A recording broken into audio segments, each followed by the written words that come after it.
Dracula by Bram Stoker. Chapter 1. Jonathan Harker's Journal. 3rd of May. Bistritz. Left Munich at 8:35 p.m. on 1st May, arriving at Vienna early next morning. Should have arrived at 6:46, but train was an hour late. Budapest seems a wonderful place from the glimpse which I got of it from the train and the little I could walk through the streets.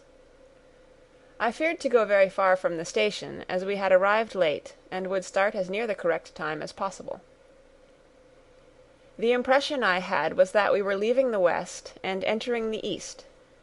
The most western of splendid bridges over the Danube, which is here of noble width and depth, took us among the traditions of Turkish rule. We left in pretty good time, and came after nightfall to Klausenburg. Here I stopped for the night at the Hotel Royal. I had for dinner, or rather supper, a chicken done up some way with red pepper, which was very good but thirsty.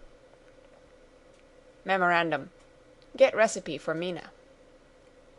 I asked the waiter, and he said it was called paprika Händel, and that, as it was a national dish, I should be able to get it anywhere along the Carpathians. I found my smattering of German very useful here. Indeed, I don't know how I should be able to get on without it.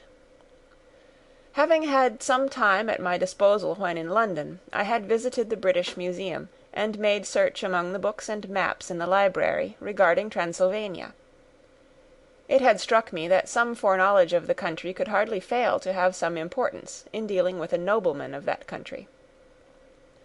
I find that the district he named is in the extreme east of the country, just on the borders of 3 states, Transylvania, Moldavia, and Bukovina, in the midst of the Carpathian Mountains, one of the wildest and least known portions of Europe. I was not able to light on any map or work giving the exact locality of the Castle Dracula, as there are no maps of this country as yet to compare with our own Ordnance Survey maps, but I found that Bistritz, the post town named by Count Dracula, is a fairly well-known place. I shall enter here some of my notes, as they may refresh my memory when I talk over my travels with Mina. In the population of Transylvania there are 4 distinct nationalities: Saxons in the south, and mixed with them the Wallachs, who are the descendants of the Dacians, Magyars in the west, and Szekelyes in the east and north. I am going among the latter, who claim to be descended from Attila and the Huns. This may be so, for when the Magyars conquered the country in the 11th century, they found the Huns settled in it. I read that every known superstition in the world is gathered into the horseshoe of the Carpathians, as if it were the centre of some sort of imaginative whirlpool. If so, my stay may be very interesting. Memorandum: I must ask the Count all about them. I did not sleep well, though my bed was comfortable enough, for I had all sorts of queer dreams. There was a dog howling all night under my window, which may have had something to do with it, or it may have been the paprika, for I had to drink up all the water in my carafe, and was still thirsty. Towards morning I slept, and was wakened by the continuous knocking at my door, so I guess I must have been sleeping soundly then. I had for breakfast more paprika, and a sort of porridge of maize flour, which they said was mamaliga, and eggplant stuffed with forcemeat, a very excellent dish, which they call impletata. Memorandum: get recipe for this also. I had to hurry breakfast, for the train started a little before 8, or rather it ought to have done so, for after rushing to the station at 7:30, I had to sit in the carriage for more than an hour before we began to move. It seems to me that the further east you go, the more unpunctual are the trains. What ought they to be in China? All day long we seemed to dawdle through a country which was full of beauty of every kind. Sometimes we saw little towns or castles on the top of steep hills, such as we see in old missals. Sometimes we ran by rivers and streams, which seemed from the wide stony margin on each side of them to be subject to great floods. It takes a lot of water, and running strong to sweep the outside edge of a river clear. At every station there were groups of people, sometimes crowds, and in all sorts of attire. Some of them were just like the peasants at home, or those I saw coming through France and Germany, with short jackets and round hats and homemade trousers, but others were very picturesque. The women looked pretty, except when you got near them, but they were very clumsy about the waist. They had all full white sleeves of some kind or other, and most of them had big belts with a lot of strips of something fluttering from them, like the dresses in a ballet, but of course there were petticoats under them. The strangest figures we saw were the Slovaks, who were more barbarian than the rest, with their big cowboy hats, great baggy, dirty white trousers, white linen shirts, and enormous heavy leather belts, nearly a foot wide, all studded over with brass nails. They wore high boots with their trousers tucked into them, and had long black hair and heavy black moustaches. They are very picturesque, but do not look prepossessing. On the stage they would be set down at once as some old Oriental band of brigands. They are, however, I am told, very harmless, and rather wanting in natural self-assertion. It was on the dark side of twilight when we got to Bistritz, which is a very interesting old place. Being practically on the frontier, for the Borgo Pass leads from it into Bukovina, it has had a very stormy existence, and it certainly shows marks of it. 50 years ago a series of great fires took place, which made terrible havoc on 5 separate occasions. At the very beginning of the 17th century it underwent a siege of 3 weeks, and lost 13,000 people, the casualties of war proper being assisted by famine and disease. Count Dracula had directed me to go to the Golden Krone Hotel, which I found, to my great delight, to be thoroughly old-fashioned, for of course I wanted to see all I could of the ways of the country. I was evidently expected, for when I got near the door I faced a cheery-looking elderly woman in the usual peasant dress. White undergarment, with a long double apron, front and back, of coloured stuff, fitting almost too tight for modesty. When I came close, she bowed and said, "The Herr Englishman?" "Yes," I said, "Jonathan Harker." She smiled and gave some message to an elderly man in white shirt-sleeves, who had followed her to the door. He went, but immediately returned with a letter. "My friend, welcome to the Carpathians. I am anxiously expecting you. Sleep well tonight. At 3 tomorrow the diligence will start for Bukovina. A place on it is kept for you. At the Borgo Pass my carriage will await you, and will bring you to me. I trust that your journey from London has been a happy one, and that you will enjoy your stay in my beautiful land. Your friend, Dracula. 4th of May. I found that my landlord had got a letter from the Count, directing him to secure the best place on the coach for me, but on making inquiries as to details he seemed somewhat reticent, and pretended that he could not understand my German. This could not be true, because up to then he had understood it perfectly. At least he answered my questions exactly as if he did. He and his wife, the old lady who had received me, looked at each other in a frightened sort of way. He mumbled out that the money had been sent in a letter, and that was all he knew. When I asked him if he knew Count Dracula and could tell me anything of his castle, both he and his wife crossed themselves, and, saying that they knew nothing at all, simply refused to speak further. It was so near the time of starting that I had no time to ask anyone else, for it was all very mysterious, and not by any means comforting. Just before I was leaving, an old lady came up to my room, and said in a hysterical way, "Must you go? Oh, young Herr, must you go?" She was in such an excited state that she seemed to have lost her grip of what German she knew, and mixed it all up with some other language which I did not know at all. I was just able to follow her by asking many questions. When I told her that I must go at once, and that I was engaged on important business, she asked again, "Do you know what day it is?" I answered that it was the 4th of May. She shook her head as she said again, "Oh, yes, I know that. But do you know what day it is?"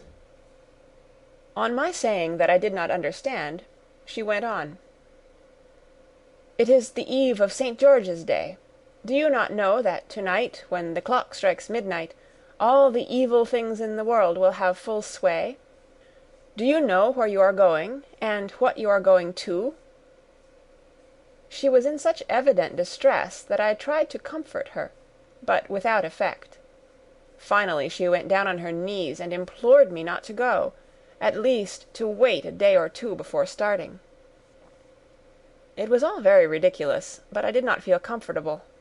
However, there was business to be done, and I could allow nothing to interfere with it.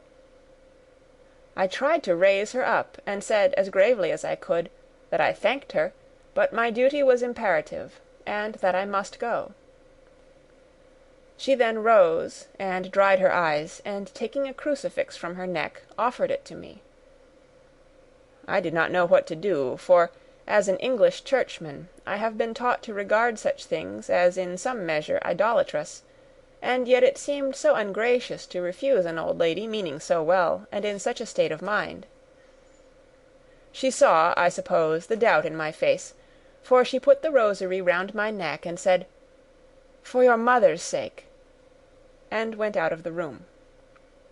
I am writing up this part of the diary whilst I am waiting for the coach, which is, of course, late, and the crucifix is still round my neck. Whether it is the old lady's fear, or the many ghostly traditions of this place, or the crucifix itself, I do not know, but I am not feeling nearly as easy in my mind as usual. If this book should ever reach Mina before I do, let it bring my good-bye. Here comes the coach. 5th of May. The Castle. The grey of the morning has passed, and the sun is high over the distant horizon, which seems jagged, whether with trees or hills I know not, for it is so far off that big things and little are mixed. I am not sleepy, and, as I am not to be called till I awake, naturally I write till sleep comes. There are many odd things to put down, and, lest who reads them may fancy that I dined too well before I left Bistritz, let me put down my dinner exactly. I dined on what they called robber steak, bits of bacon, onion, and beef, seasoned with red pepper and strung on sticks, and roasted over the fire in simple style of the London cat's meat. The wine was golden Mediasch, which produces a queer sting on the tongue, which is, however, not disagreeable. I had only a couple of glasses of this, and nothing else. When I got on the coach, the driver had not taken his seat, and I saw him talking to the landlady. They were evidently talking of me, for every now and then they looked at me, and some of the people who were sitting on the bench outside the door came and listened, and then looked at me, most of them pityingly. I could hear a lot of words often repeated, queer words, for there were many nationalities in the crowd, so I quietly got my polyglot dictionary from my bag and looked them out. I must say they were not cheering to me, for amongst them were Ordog, Satan, Pokol, Hell, Stregoica, Witch, Vrolak, and Vlkoslak. Both mean the same thing, one being Slovak and the other Servian for something that is either werewolf or vampire. Memorandum: I must ask the Count about these superstitions. When we started, the crowd round the inn door, which had by this time swelled to a considerable size, all made the sign of the cross, and pointed 2 fingers towards me. With some difficulty I got a fellow passenger to tell me what they meant. He would not answer at first, but on learning that I was English, he explained that it was a charm, or guard, against the evil eye. This was not very pleasant for me, just starting for an unknown place to meet an unknown man, but everyone seemed so kind-hearted, and so sorrowful, and so sympathetic, that I could not but be touched. I shall never forget the last glimpse which I had of the inn yard, and its crowd of picturesque figures, all crossing themselves, as they stood round the wide archway, with its background of rich foliage of oleander and orange trees in green tubs clustered in the centre of the yard. Then our driver, whose wide linen drawers covered the whole front of the box-seat, Gotza, they call them, cracked his big whip over his 4 small horses, which ran abreast, and we set off on our journey. I soon lost sight and recollection of ghostly fears in the beauty of the scene as we drove along, although had I known the language, or rather languages, which my fellow passengers were speaking, I might not have been able to throw them off so easily. Before us lay a green sloping land full of forests and woods, with here and there steep hills, crowned with clumps of trees or with farmhouses, the blank gable end to the road. There was everywhere a bewildering mass of fruit blossom, apple, plum, pear, cherry. And as we drove by I could see the green grass under the trees, spangled with the fallen petals.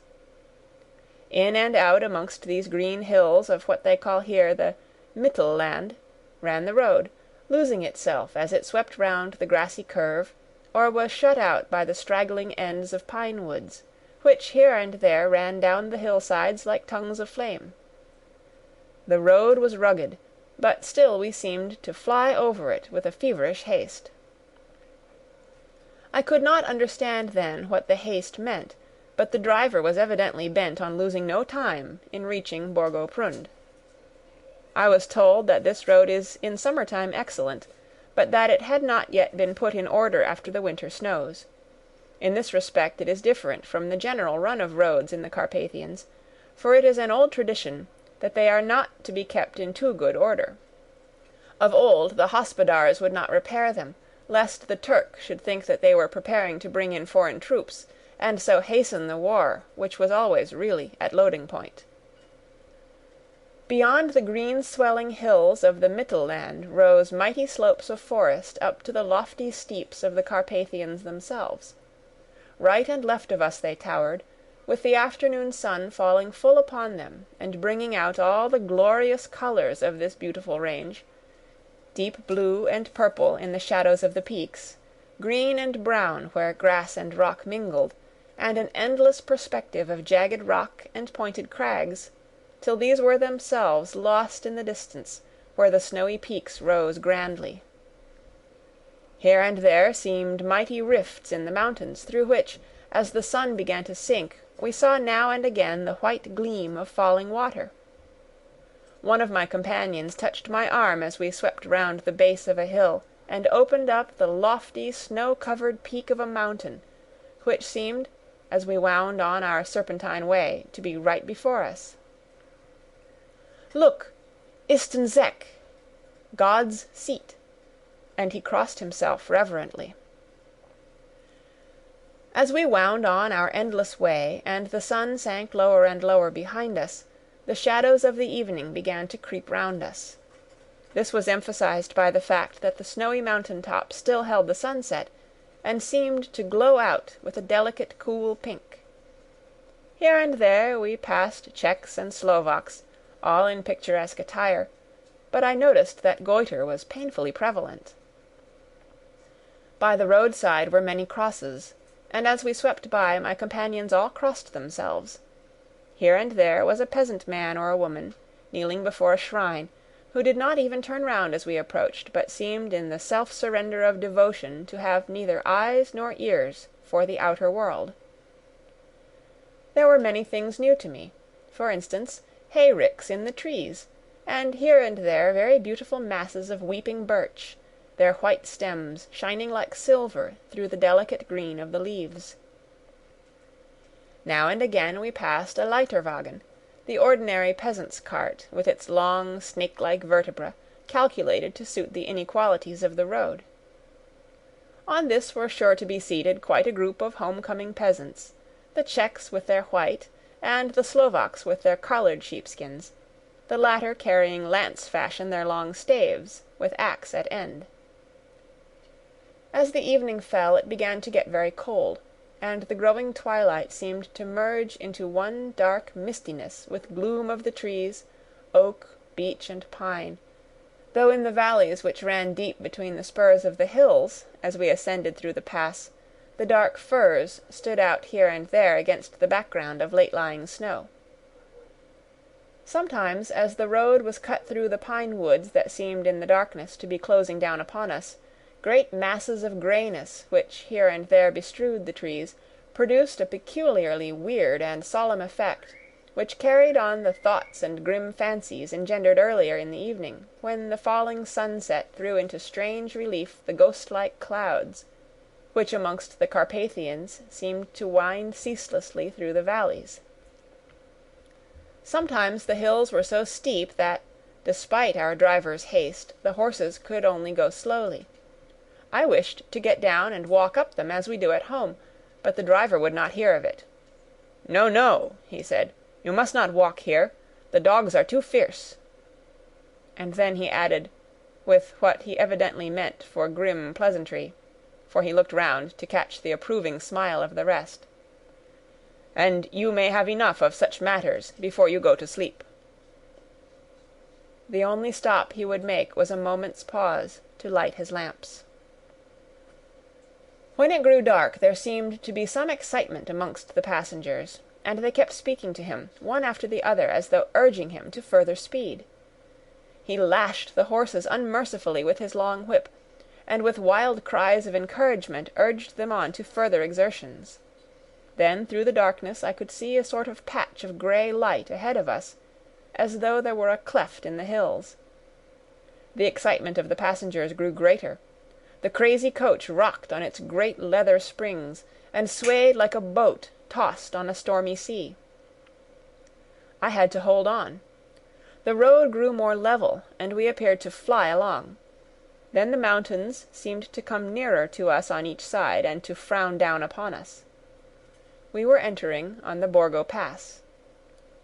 One by one several of the passengers offered me gifts, which they pressed upon me with an earnestness which would take no denial.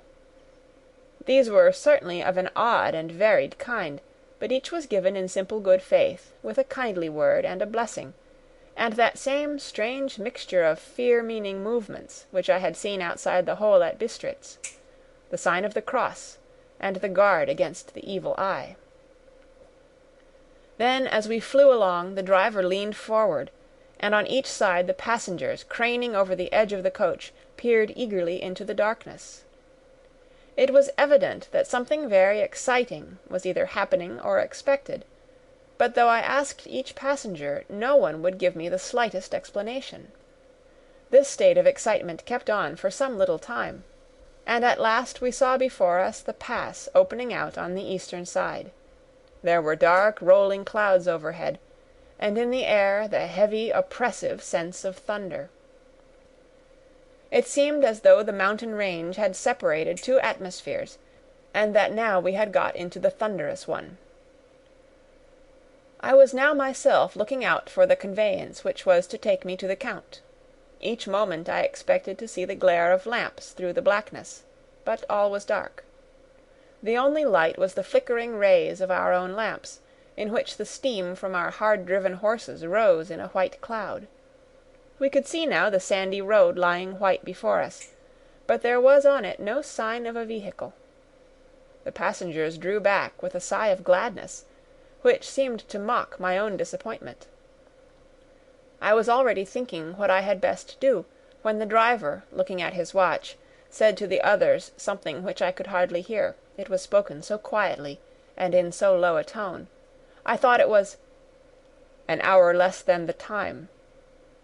Then, turning to me, he spoke in German worse than my own. "There is no carriage here. The Herr is not expected after all. He will now come on to Bukovina, and return to-morrow, or the next day, better the next day." Whilst he was speaking the horses began to neigh and snort and plunge wildly, so that the driver had to hold them up. Then, amongst a chorus of screams from the peasants, and a universal crossing of themselves, a calèche, with 4 horses, drove up behind us, overtook us, and drew up beside the coach. I could see from the flash of our lamps as the rays fell on them that the horses were coal-black and splendid animals. They were driven by a tall man, with a long brown beard and a great black hat, which seemed to hide his face from us. I could only see the gleam of a pair of very bright eyes, which seemed red in the lamplight, as he turned to us. He said to the driver, "You are early tonight, my friend." The man stammered in reply, "The English Herr was in a hurry." To which the stranger replied, "That is why, I suppose, you wished him to go on to Bukovina. You cannot deceive me, my friend. I know too much, and my horses are swift." As he spoke he smiled, and the lamplight fell on a hard-looking mouth, with very red lips and sharp-looking teeth, as white as ivory. One of my companions whispered to another the line from Burger's Lenore, "Denn die Toten reiten schnell," for the dead travel fast. The strange driver evidently heard the words, for he looked up with a gleaming smile. The passenger turned his face away, at the same time putting out his 2 fingers and crossing himself. "Give me the Herr's luggage," said the driver, and with exceeding alacrity my bags were handed out and put in the calèche. Then I descended from the side of the coach, as the calèche was close alongside, the driver helping me with a hand which caught my arm in a grip of steel. His strength must have been prodigious. Without a word he shook the reins, the horses turned, and we swept into the darkness of the pass. As I looked back I saw the steam from the horses of the coach by the light of the lamps, and projected against it the figures of my late companions crossing themselves. Then the driver cracked his whip and called to his horses, and off they swept on their way to Bukovina. As they sank into the darkness I felt a strange chill, and a lonely feeling came over me. But a cloak was thrown over my shoulders and a rug across my knees, and the driver said in excellent German, "The night is chill, mein Herr, and my master the Count bade me take all care of you. There is a flask of Slivovitz," the plum brandy of the country, "underneath the seat, if you should require it." I did not take any, but it was a comfort to know it was there all the same. I felt a little strangely, and not a little frightened. I think had there been any alternative I should have taken it, instead of prosecuting that unknown night journey. The carriage went at a hard pace straight along, then we made a complete turn, and went along another straight road. It seemed to me that we were simply going over and over the same ground again, and so I took note of some salient point, and found that this was so. I would have liked to have asked the driver what this all meant, but I really feared to do so, for I thought that, placed as I was, any protest would have had no effect in case there had been an intention to delay. By and by, however, as I was curious to know how time was passing, I struck a match, and by its flame looked at my watch. It was within a few minutes of midnight. This gave me a sort of shock, for I suppose the general superstition about midnight was increased by my recent experiences. I waited, with a sick feeling of suspense. Then a dog began to howl somewhere in a farmhouse far down the road, a long, agonized wailing, as if from fear. The sound was taken up by another dog, and then another and another, till, borne on the wind which now sighed softly through the pass, a wild howling began, which seemed to come from all over the country, as far as the imagination could grasp it, through the gloom of the night. At the first howl the horses began to strain and rear, but the driver spoke to them soothingly, and they quieted down, but shivered and sweated, as though after a runaway from sudden fright. Then far off in the distance, from the mountains on each side of us, began a louder and a sharper howling, that of wolves, which affected both the horses and myself in the same way, for I was minded to jump from the calèche and run, whilst they reared again and plunged madly, so that the driver had to use all his great strength to keep them from bolting. In a few minutes, however, my own ears got accustomed to the sound, and the horses so far became quiet that the driver was able to descend, and to stand before them. He petted and soothed them, and whispered something in their ears, as I have heard of horse-tamers doing, and with extraordinary effect, for under his caresses they became quite manageable again, though they still trembled. The driver again took his seat, and shaking his reins, started off at a great pace. This time, after going to the far side of the pass, he suddenly turned down a narrow roadway which ran sharply to the right.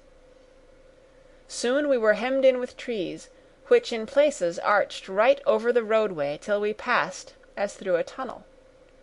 And again great frowning rocks guarded us boldly on either side.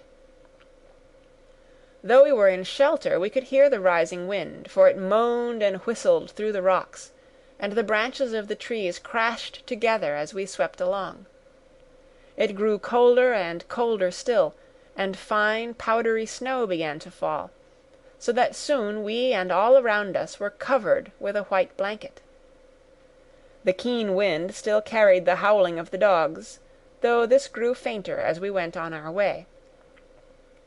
The baying of the wolves sounded nearer and nearer, as though they were closing round on us from every side. I grew dreadfully afraid, and the horses shared my fear. The driver, however, was not in the least disturbed. He kept turning his head to left and right, but I could not see anything through the darkness. Suddenly, away on our left, I saw a faint flickering blue flame. The driver saw it at the same moment. He at once checked the horses, and, jumping to the ground, disappeared into the darkness.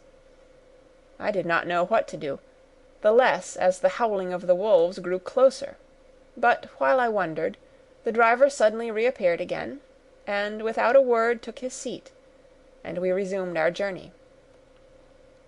I think I must have fallen asleep and kept dreaming of the incident, for it seemed to be repeated endlessly, and now looking back it is like a sort of awful nightmare. Once the flame appeared so near the road that even in the darkness around us I could watch the driver's motions. He went rapidly to where the blue flame arose. It must have been very faint, for it did not seem to illumine the place around it at all, and, gathering a few stones, formed them into some device.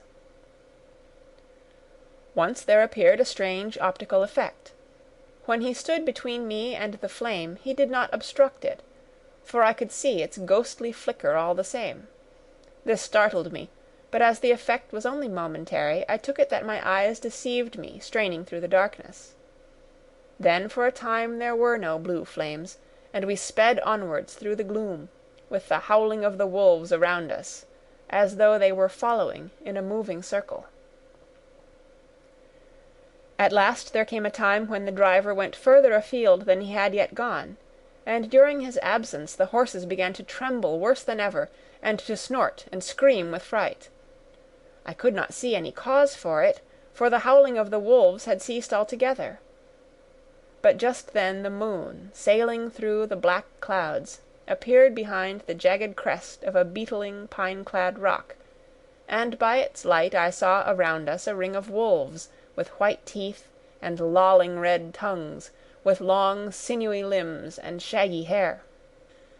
They were 100 times more terrible in the grim silence which held them than even when they howled. For myself I felt a sort of paralysis of fear. It is only when a man feels himself face to face with such horrors that he can understand their true import. All at once the wolves began to howl as though the moonlight had had some peculiar effect on them. The horses jumped about and reared, and looked helplessly round with eyes that rolled in a way painful to see. But the living ring of terror encompassed them on every side, and they had perforce to remain within it. I called to the coachman to come, for it seemed to me that our only chance was to try to break out through the ring, and to aid his approach I shouted and beat the side of the calèche, hoping by the noise to scare the wolves from the side so as to give him a chance of reaching the trap. How he came there I know not, but I heard his voice raised in a tone of imperious command, and, looking towards the sound, saw him stand in the roadway. As he swept his long arms as though brushing aside some impalpable obstacle, the wolves fell back, and back further still. Just then a heavy cloud passed across the face of the moon, so that we were again in darkness. When I could see again, the driver was climbing into the calèche, and the wolves disappeared. This was all so strange and uncanny that a dreadful fear came upon me, and I was afraid to speak or move. The time seemed interminable as we swept on our way, now in almost complete darkness, for the rolling clouds obscured the moon. We kept on ascending, with occasional periods of quick descent, but in the main always ascending. Suddenly I became conscious of the fact that the driver was in the act of pulling up the horses in the courtyard of a vast ruined castle, from whose tall black windows came no ray of light, and whose broken battlements showed a jagged line against the sky. End of chapter 1. Recorded on November 2nd, 2005, in Oceanside, California.